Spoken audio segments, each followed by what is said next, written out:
Assalamualaikum warahmatullahi wabarakatuh. Innal hamdalillah nahmaduhu wa nasta'inuhu wa nastaghfiruhu wa na'udzu billahi min shururi anfusina min sayyiati a'malina man yahdihillahu fala mudhillalah wa man yudlil fala hadiyalah. Asyhadu an la ilaha illallah wahdahu la syarikalah wa asyhadu anna Muhammadan abduhu wa rasuluhu la nabiyya ba'dah. Allahumma shalli wa sallim ala sayyidina Muhammadin nabiyil ummi wa ala alihi wa sahbihi ajmain, amma ba'd. Yang saya hormati pemirsa YouTube di mana saja berada, para habaib, para kiai, para ulama, para ustadz, dan muslim-muslimat di mana saja berada. Masih dalam seputar hukum tentang perempuan. Kali ini kita berhubungan dengan masalah pemanggilan kepada laki-laki kepada perempuan yang bukan muhrimnya. Bagaimana hukumnya? Tapi sebelumnya saya baca dulu beberapa hukum yang lain sebelum kita masuk ke situ. Ada pertanyaan kepada Syekh Al-Habib Abdullah bin Mahfuz Al-Haddad. Beliau ditanya tentang ada perempuan hamil dan kemudian dia menggugurkan kandungannya pada bulan ketiga dan keempat atau keempat. Setelah seminggu darahnya berhenti, apakah dia wajib sholat? Ini posisi gugur, tapi darah nifasnya berhenti ketika hari ke-7, atau tetap menunggu 40 hari. Jawaban Abi Abdullah, setelah darahnya berhenti, maka dia wajib melaksanakan sholat dan mandi besar. Jadi bertokannya ialah ketika berhenti darah ternyata. Tidak ada alasan baginya untuk meninggalkan atau menunda sholat, karena para imam hadis yang 5 dan Al-Hakim telah meriwayatkan hadis Nabi dari Ummu Salamah. Kanas nafasai taqta'udu ala ahdi Rasulullah sallallahu alaihi wasallam 40 yauman. Dahulu para perempuan itu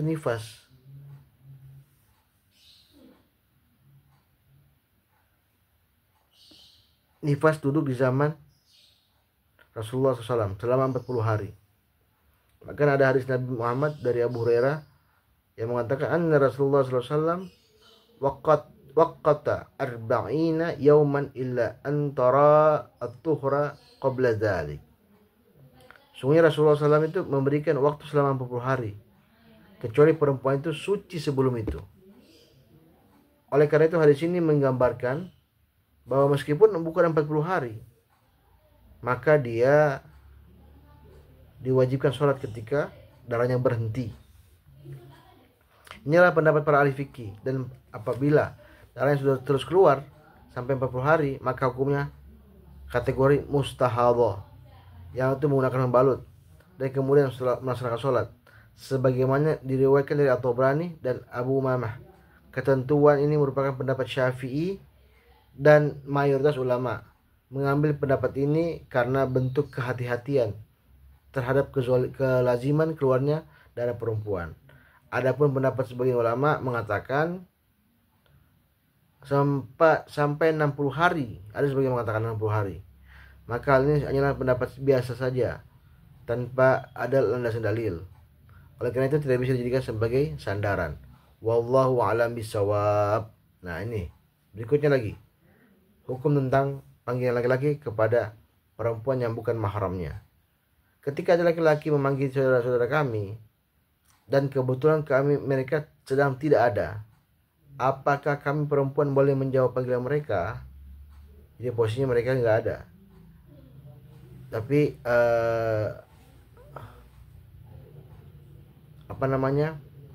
perempuan tersebut ingin menjawab terkait masalah panggilan laki-laki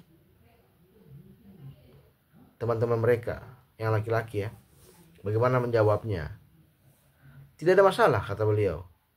Jika Anda perempuan mengabarkan, berbicara, memberitahukan mengenai keberadaan saudara-saudaramu, karena semua suara perempuan bukanlah aurat. Ya, ternyata Jumhur ulama as-sautul aurat bukan menjadi jumhur ulama, karena suara perempuan bukanlah aurat menurut jumhur ulama. Hanya saja sunnah bagi perempuan mengeraskan suaranya dan tidak melembutkannya. Nah, itu sunnahnya. Jadi mendayu-dayu itu tidak boleh, atau ibaratnya kalau orang sekarang ialah genit seperti itu, merayu. Kalau mengeraskan justru bagus, itu maksudnya. Hal ini dalam rangka meneladani perintah Allah kepada istri-istri Nabi SAW. Dalam hal ini Allah berfirman, ya nisa'an nabiyyu lastunna ka ahadi minan nisa'i ini taqaytunna fala tahda'na bil qawli fayatma'alladhi fi qalbihi maradun wa qulna qawlan ma'rufan. Wahai istri-istri Nabi, kalian tidak seperti perempuan-perempuan biasa. Jika kalian bertakwa, maka janganlah kalian tunduk melembutkan suaramu dalam berbicara, sehingga bangkitnya nafsu laki-laki. Nafsu yang ada pada orang tersebut, ucapkanlah perkataan yang baik. Al-Ahzab ayat 32. Jadi meskipun ayat ini turun karena sebab perintah kepada istri Nabi, tetapi ternyata ini juga berlaku untuk semua perempuan.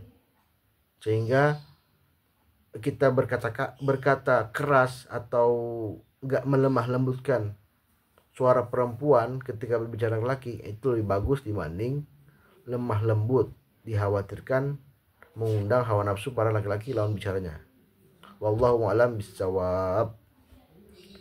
Berikut lagi, hukum perempuan pedalaman Badui yang tidak bisa sholat padahal umur sudah tua. Ada seorang perempuan yang tidak sembahyang, lalu kami mengajarkannya tata cara wudhu, baca Al-Fatihah, tasyahud berkali-kali, tetapi dia belum paham juga. Dia adalah orang Badui yang sepuh, yang sudah tua dan jauh dari peradaban umumnya. Maka apa yang harus kami lakukan? Nah, beliau menjawab begini. Anda sudah melakukan satu perbuatan yang baik dengan selalu memperhatikan, mengajarkan perempuan tersebut. Apabila perempuan tersebut Anda ajari belum paham juga, maka tetap wajib salat dan membaca zikir apa saja. Dan jika belum bisa membaca Al-Fatihah, hendaklah membaca zikir-zikir diketahui. Jadi ternyata Al-Fatihah itu kalau Anda belum paham, belum mengerti, kalau bagi orang-orang awam, maka silakan membaca zikir-zikir. Tapi kita harus belajar juga. Maksudnya dalam artian berusaha untuk menghafal Al-Fatihah, karena la sholat liman lam yaqra bi fatihatil kitab. Tidak sah sholat jika tidak baca Al-Fatihah kitab. Dan apa yang paling penting bagi perempuan tersebut adalah tetap melaksanakan sholat, membaca Al-Quran dan zikir sebagaimana diajarkan Rasulullah SAW. Wallahu a'lam bishawab. Oke. Hukum perempuan yang tidak berpuasa tanpa uzur dan belum menggantinya, bagaimana hukumnya? Bagaimana hukum perempuan yang membatalkan puasa karena sakit tapi dia belum mengganti puasanya yang meninggalkan tersebut sudah lewat setahun? Nah, di sini jelaskan. Kewajiban bagi perempuan tersebut adalah mengganti puasanya selagi dia sehat atau mampu. Adapun membayar fidyah, maka masih terjadi perdebatan di antara para ulama, termasuk mazhab kita, yaitu mazhab Syafi'i. Jika perempuan tersebut mampu berpuasa, maka dan keterlambatan mengganti puasanya sampai setahun tanpa adanya uzur, maka hendaklah dia mengambil sikap hati-hati dengan bayar fidyah sebanyak 1 mud untuk 1 hari puasa. Jadi 1 mud untuk hari puasa. 1 mud itu bermakna 2 piring beras gandum atau biji-bijian. Jadi 1 mud itu sebanyak 2 piring beras atau gandum dan biji-bijian untuk 1 hari puasa. Jadi kalau 10 hari puasa dia nggak puasa, maka 10 mud. Namun jika keterlambatan dalam mengganti puasa tersebut disebabkan karena uzur, karena sakit yang berkepanjangan, maka dia tidak diwajibkan bayar fidyah. Adapun puasa ditinggalkan tetap wajib diganti meskipun sakit dalam waktu yang lama. Wallahu a'lam bishawab. Demikian dari kami terkait masalah hukum-hukum tentang perempuan. Lebih dan kurang saya mohon maaf. Semoga channel ini bermanfaat. Wabillahi taufiq wal hidayah. Wassalamualaikum warahmatullahi wabarakatuh.